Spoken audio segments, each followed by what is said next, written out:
नमस्कार, मैं हूं आपका दोस्त विजय विद्रोही। आप मुझसे जुड़ चुके हैं, इसके लिए आप सबका तहे दिल से शुक्रिया और अगले 8-10 मिनट में आपसे जुड़े रहने की कोशिश करूंगा। तो 70 विधानसभा सीटों वाला दिल्ली का विधानसभा चुनाव अब 17 सीटों पर सिमट कर रह गया है।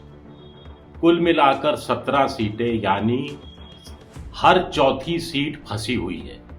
ये 17 सीटें ऐसी हैं जहां पिछली बार हार जीत का अंतर 680 वोट से लेकर 10,000 वोट के बीच का रहा था। ये 17 सीटें ऐसी हैं जो इस बार तय करने वाली हैं कि आम आदमी पार्टी की शानदार ढंग से हैट्रिक बनेगी या फिर मामला फंसता हुआ नजर आएगा। इन 17 सीटों में से 13 सीटें पिछली बार आम आदमी पार्टी ने जीती थी। बाकी की 4 सीटें बीजेपी के पास गई थी। कुल मिलाकर इंटरेस्टिंग बात है कि बीजेपी ने पिछली बार जो 8 सीटें जीती थी, इसमें से 4 सीटें बेहद मामूली अंतर से बीजेपी ने जीती थी, नहीं तो हालत और खराब होती।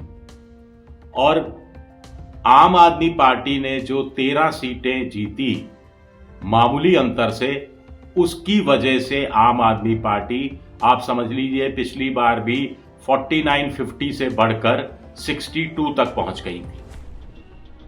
हालांकि 67 से वो नीचे आई 62 पर। अब इसमें से जैसे 2-3 सीटों का मैं नाम लूं, बड़ा इंटरेस्टिंग है। कृष्णानगर की सीट आम आदमी पार्टी ने सिर्फ 680 वोट से जीती। बिजवासन की सीट सिर्फ 753 वोट से जीती। आदर्श नगर की सीट आम आदमी पार्टी ने 1589 वोटों से ही जीती। अब आप कहेंगे बीजेपी की कौन सी सीटें हैं, और आप ये भी कहेंगे कि चलिए ये तो आपने बता दिया, लेकिन ये तो बताइए साहब कि इन 17 सीटों पर बीजेपी और आम आदमी पार्टी की क्या रणनीति है इस बार, और इन 17 सीटों में से कांग्रेस क्या कुछ कमाल कर सकती है, इस पर भी बताएंगे। लेकिन पहले देखते हैं बीजेपी की सीट। करावल नगर सीट 8,223 वोटों से जीती। गांधीनगर की सीट 6,069 वोटों से जीती। इसी तरह बीजेपी ने विश्वासनगर की सीट 3,207 वोटों से और भदरपुर की सीट 3,719 वोटों से जीती। आम आदमी पार्टी ने शाहदरा की सीट 5,294 वोटों से जीती थी, मामूली अंतर से। छतरपुर की सीट 3,720 वोटों से जीती। आरके पुरम जरूर 10,000 वोटों के अंतर से जीती, लेकिन ये मार्जिन भी ऐसा नहीं है जो आम आदमी पार्टी को निश्चित स्थिति में लाता हो। कस्तूरबा नगर 3,165, नजफगढ़ 6,231, शकूर बस्ती आम आदमी पार्टी ने 7,592, शालीमार बाग 3,440, आदर्श नगर की सीट मैंने आपको पहले ही बताया 1,500 करीब वोटों से, और किरारी की सीट 5,500 वोटों से आम आदमी पार्टी ने जीती थी। इस बार बीजेपी ने क्या किया? जो पिछली बार बीजेपी ने मामूली अंतर से जो 4 सीटें जीती थी, उसमें 3 में कैंडिडेट ही बदल डाले हैं।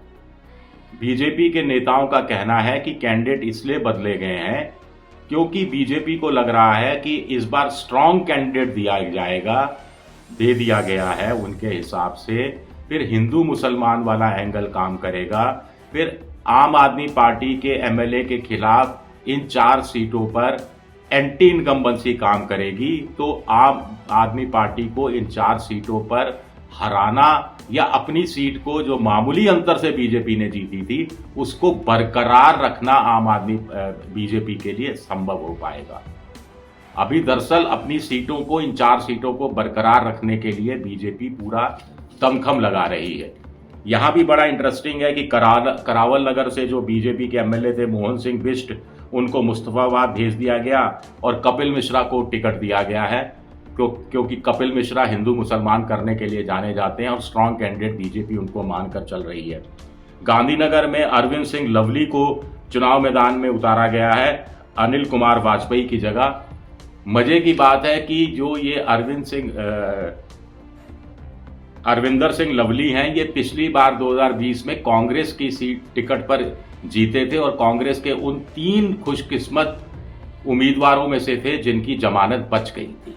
दरअसल 2020 में कांग्रेस ने कुल मिलाकर लवली समेत 67 उम्मीदवार चुनाव मैदान में उतारे थे, जिसमें से सिर्फ 3 की जमानत बची थी, बाकी 64 की जमानत जब्त हो गई थी। इसी तरह बीजेपी ने एक और सीट पर अपने उम्मीदवार को बदला है। भदरपुर से एमएलए रामवीर सिंह बिधूड़ी जो पिछला लोकसभा चुनाव जीते, वो जगह खाली हुई तो उनकी जगह नारायण दत्त शर्मा को चुनाव मैदान में उतारा गया है। बीजेपी को लग रहा है कि पिछली बार के मुकाबले उन्होंने स्ट्रांग कैंडिडेट दिए हैं और आम आदमी पार्टी की जो एंटी इनकम्बेंसी है उसका फायदा कहीं ना कहीं बीजेपी को इन 4 सीटों पर भी मिलेगा और वो अपनी इन सीटों को बचाने में कामयाब हो जाएगी। अब आम आदमी पार्टी की बात करें तो ये जो 13 सीटें 17 में से कम अंतर से आम आदमी पार्टी ने जीती थी, तो आम आदमी पार्टी ने इन 13 में से 9 जगह अपने उम्मीदवार बदल दिए हैं। यानी आम आदमी पार्टी को एंटी इनकम्बेंसी का खतरा महसूस हो रहा है। आम आदमी पार्टी के एक नेता का कहना है कि पिछली बार इतनी एंटी इनकम्बेंसी नहीं थी केजरीवाल के खिलाफ। केजरीवाल के खिलाफ आबकारी कांड या कोई और कांड सामने नहीं था, जमकर उनका प्रचार हो रहा था, उनकी बहुत बड़ी फिगर के रूप में उनको पेश किया जा रहा था राष्ट्रीय स्तर पर, नेताओं के स्तर पर। इतनी भारी लहर चलने के बावजूद अगर ये 13 विधायक कम अंतर से जीतते हैं तो स्वाभाविक है कि इस बार यहां जीत मिलनी मुश्किल है। इसलिए इन 13 में से 9 पर अपने विधायकों को, उम्मीदवारों को आम आदमी पार्टी ने बड़ी चतुराई से बदल दिया है। लेकिन 3 जगह अदला बदली भी हुई है, स्वैपिंग हुई है। ये बड़ा इंटरेस्टिंग है कि राड़ी में बीजेपी की कांग्रेस के एमएलए जो आम आदमी पार्टी के जो एमएलए हैं ऋतुराज गोविंद, जो 5,654 वोटों से जीते थे, उनको बीजेपी के 2020 के उम्मीदवार अनिल झा जो हारे थे उनसे बदल दिया गया है। यानी आम आदमी पार्टी अब अनिल झा को चुनाव मैदान में उतार रही है। इसी तरह छतरपुर सीट में आम आदमी पार्टी 3,720 वोटों से जीती थी, तो बीजेपी और आम आदमी पार्टी ने दोनों ने आपस में अदला बदली अपने उम्मीदवारों की कर ली है। ये इंटरेस्टिंग है। शाहदरा सीट जहां बीजेपी के मुकाबले आम आदमी पार्टी का जीत का मार्जिन 5,294 वोट का था, वहां पर भी सीटों की अदला बदली कर, उम्मीदवारों की अदला बदली कर ली है। यानी 2020 में जो बीजेपी से चुनाव लड़ा था, 2025 में इन 3-4 सीटों पर वो आम आदमी पार्टी से चुनाव लड़ रहा है और 2020 में जो आम आदमी पार्टी से चुनाव लड़ा था वो 2025 में बीजेपी की तरफ से चुनाव लड़ रहा है। कुछ लोग कह रहे हैं इसमें बीजेपी को घाटा हो सकता है, क्योंकि वो अगर अपना चेहरा अपनी पार्टी के किसी नेता को चुनाव मैदान में उतारती तो उसको ज्यादा वोट मिलने की संभावना थी। अब आम आदमी पार्टी से थका हुआ उम्मीदवार जिसके खिलाफ एंटी इनकम्बेंसी है उसको आप टिकट दे देंगे तो उसके लिए जीत की संभावना कुछ लोग जानकारों के अनुसार कुछ कम हो सकती है। अब इन 17 सीटों पर कांग्रेस की क्या भूमिका रहेगी, इस पर बहुत कुछ डिपेंड करेगा।